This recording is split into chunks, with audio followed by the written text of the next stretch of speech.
Voilà des lectures intéressantes. Dans la première lecture, il y a le peuple qui ne veut plus voir Dieu parce qu'il a peur.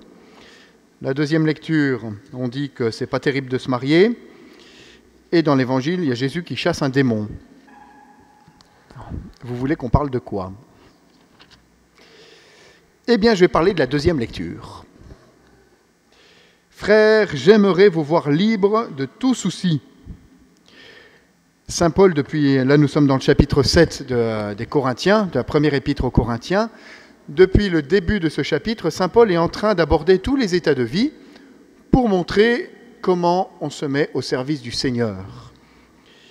Et donc il rappelle là, « J'aimerais vous voir libre de tout souci ». Et donc il va nous donner la recette pour être libre de tout souci et finalement mettre tout notre corps, tout notre être, toute notre vie au service du Seigneur. Entre nous, c'est notre vocation à tous. Donc Saint Paul nous donne une bonne recette. Là où ça se corse, c'est qu'il nous parle du célibat. Celui qui n'est pas marié a le souci des affaires du Seigneur. Il cherche comment plaire au Seigneur. Mais celui qui est marié a le souci des affaires de ce monde. Il cherche comment plaire à sa femme et il se trouve divisé. Qu'est-ce que veut dire Saint Paul là-dedans ? En tout cas, il nous dit à la fin, il redit, il prend des précautions. « C'est dans votre intérêt que je dis cela, je ne cherche pas à vous tendre un piège, mais je vous propose ce qui est bien. »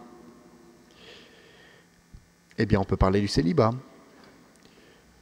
Vous voyez que Saint Paul nous invite, et c'est toute la vie chrétienne qui est là, c'est à suivre le Seigneur le plus près possible.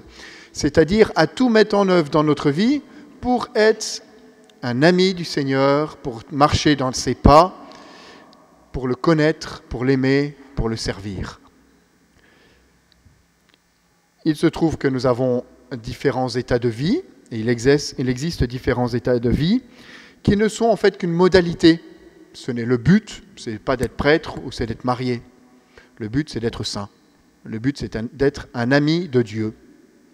Ensuite, c'est une modalité que le Seigneur nous propose. C'est ce qu'il dit, c'est ce que Saint Paul dit au début du chapitre 7, on ne l'a pas ici, c'est-à-dire qu'il y a différentes grâces, en grec c'est charis, on en tire le charisme. Vous voyez que ce n'est pas seulement un état naturel de se marier de manière chrétienne, mais c'est une grâce, un charisme, quelque chose qui est donné pour faire grandir le monde et l'Église. Donc on peut reformuler notre propre vocation qui est d'aimer et de servir Dieu, qui est de faire grandir le monde et l'Église aussi. Voilà ce à quoi nous sommes tous appelés. Tous. Il n'y en a pas un qui manque là. Et le Seigneur appelle sans cesse à lui des nouveaux enfants, et on a accueilli aujourd'hui des catéchumènes, justement pour participer à cette mission-là, mais d'abord pour devenir ses enfants.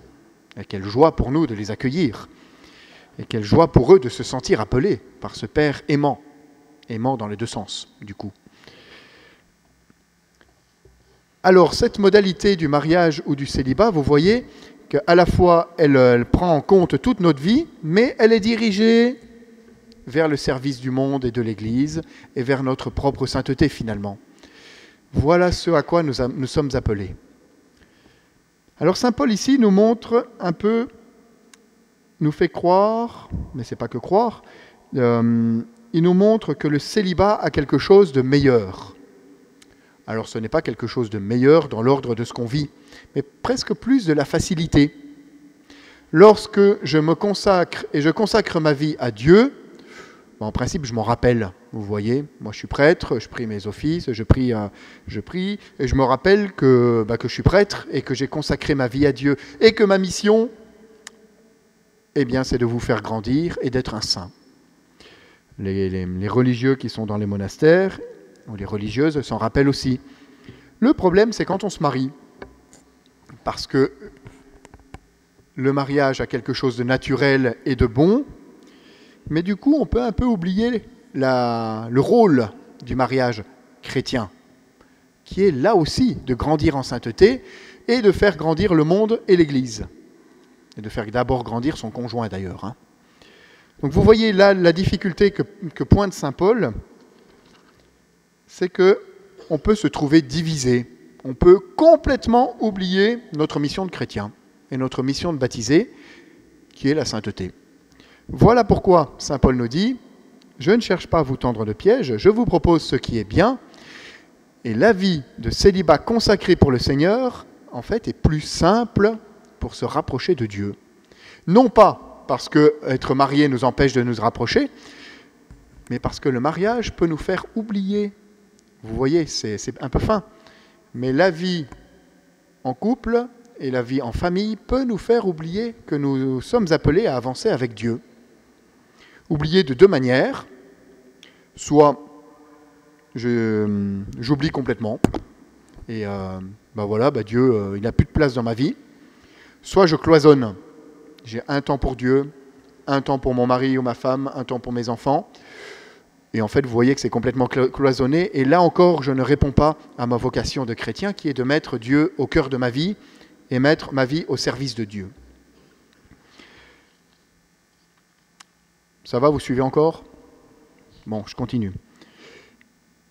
Comment faire pour comprendre quelle est notre vocation ? Alors notre vocation, c'est la sainteté. Comment faire pour s'y diriger et comprendre ce à quoi le Seigneur nous appelle ? Eh bien, vous qui êtes jeunes pour la plupart, puisque c'est la messe plutôt pour les jeunes, je sais qu'il y en a d'autres, mais enfin voilà, vous en prenez ce que vous pouvez aussi. Ne partez pas trop vite sur une piste, et en particulier, ne partez pas trop vite dans une idée de couple. Ça me fait rigoler d'entendre des jeunes à 19 ans qui disent « mon couple, gna gna gna gna gna ». Vous n'avez pas eu le temps à 19 ans de savoir ce que le Seigneur voulait pour vous, et même si vous le savez, vous n'avez pas eu le temps d'orienter votre vie vers le Seigneur. Donc, ce que vous allez vivre, vous n'allez le vivre qu'à moitié, parce que vous n'arriverez pas à le vivre avec le Seigneur. Je répète, si vous commencez à vivre en couple trop jeune, votre vie sera amputée de cette partie de vie avec le Seigneur. Or, c'est lui qui vous donne le bonheur. Et ceux qui sont mariés depuis un certain temps vous le diront, ce n'est pas mon conjoint qui me comble. Enfin, pas complètement. Vous voyez ? Donc, je poursuis un peu cette interpellation un peu prophétique et un peu violente de saint Paul pour vous mettre en garde et pour vous aider. Si vous voulez vivre une vraie vie chrétienne et une vraie vie de femme ou d'époux chrétien, eh bien ne commencez pas trop vite. Et mettez d'abord le Seigneur en première place dans votre vie. Ensuite, vous comprendrez combien votre vocation, si c'est une vocation au mariage, et ce n'est pas le cas de tous ici, certains sont appelés à être prêtres, religieux, religieuses, eh bien vous comprendrez que votre vocation, c'est de vous donner à votre conjoint en vue de la sainteté. C'est le Seigneur qui va pour vous permettre de construire votre vie dans la bonne direction et de voir loin et d'aller loin. Si vous poursuivez vos propres désirs, ce sera tout pétroit, pas très intéressant. Si vous cherchez ce que Dieu veut pour vous, je vous garantis que c'est l'aventure. Voilà donc pourquoi saint Paul nous dit que c'est plus simple de donner sa vie au Seigneur dans une vie de célibat. Alors, ce n'est pas parce que c'est plus simple qu'il faut chercher la difficulté, mais il y a quelque chose de beau d'arriver à se donner entier dans le célibat pour le royaume de Dieu. Le célibat pour le royaume de Dieu montre à tout notre monde ce que nous serons appelés à vivre plus tard, dans la vie éternelle. C'est-à-dire que Dieu comble mon cœur. Seul Dieu comble mon cœur. C'est le rôle du témoignage des célibataires. Quel est le rôle du témoignage ? Quel est le témoignage d'une vie de couple ? C'est de montrer que je suis appelé à me donner, et de manière pratique, tous les jours de ma vie. Et que nous avançons ensemble vers la sainteté. Ça va toujours ? Voilà, donc, et je poursuis un peu cet acte de charité que fait saint Paul dans cette lecture en vous donnant ce conseil de construire votre vie seul avec le Seigneur avant de commencer à la construire en couple. Si on commence à s'appuyer trop vite l'un sur l'autre, on n'a pas le temps d'être solide soi-même. Vous voyez ? On pourra vivre ensemble et avancer ensemble vers la sainteté si chacun nous savons vivre seul et avancer seul vers la sainteté. Voilà. C'est lorsque deux personnes solides et qui désirent avancer se rencontrent qu'elles fonderont un foyer chrétien qui pourra les mener loin. Voilà. Donc, messieurs et mesdemoiselles, moi je vous invite à pouvoir, pour l'instant, vivre ce désir d'affection qui est normal, mais de le construire et de désirer construire votre vie. Cette affection, déjà le Seigneur peut la combler pour une certaine part, ensuite elle ne sera jamais complètement comblée sur terre, même par un autre, on s'en aperçoit bien, mais en tout cas, n'abîmez pas ce projet que Dieu a pour vous en vous engageant trop tôt, parce que vous allez vous empêcher de vous construire et finalement de donner tout ce que vous auriez pu donner. Voilà, c'est un peu exigeant, mais vous savez qu'on est exigeant qu'avec les gens qu'on aime. Voilà. Il se trouve que cette lecture que nous avons aujourd'hui tombe un jour où il y a eu toute une préparation au mariage. Donc ce matin, les couples qui se préparent au mariage ont entendu cette lecture-là, et on leur a fait un peu le même refrain. Alors le Père Mathieu a beaucoup plus développé.